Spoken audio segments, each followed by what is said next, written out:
In today's video, I'm going to teach you how to share your Airtable base with others.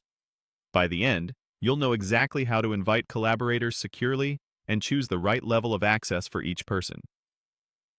First, head to the Airtable website in your browser.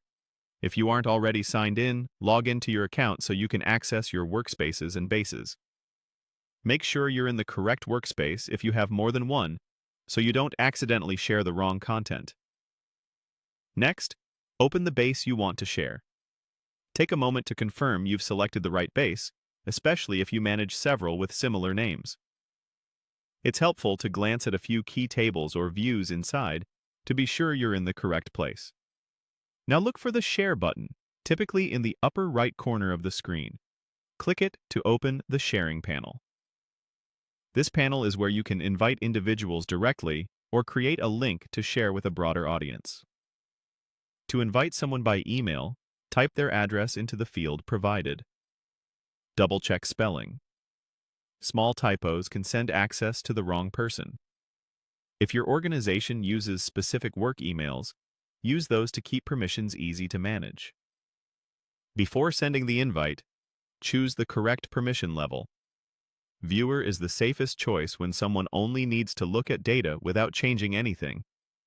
Commenter can leave feedback but can't edit records. Editor can add and modify records, which is powerful, but should be limited to trusted collaborators. Some plans include higher-level roles with more administrative control. Match the level to the person's responsibilities to protect your data.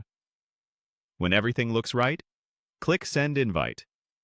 The person will get an email prompting them to accept, and if they're new to Airtable, they may be guided to create or sign into an account before they can access the base. If you prefer not to invite individuals, you can generate a share link instead. Copy the link and send it through your preferred channel. Be mindful that anyone with the link and the right permission setting can access the base, so keep link permissions as limited as possible and disable the link later if it's no longer needed. Finally, review your access settings to confirm everything is correct. Check the list of invited collaborators and the status of any share links. A quick review helps ensure the right people have the right access and your data stays secure.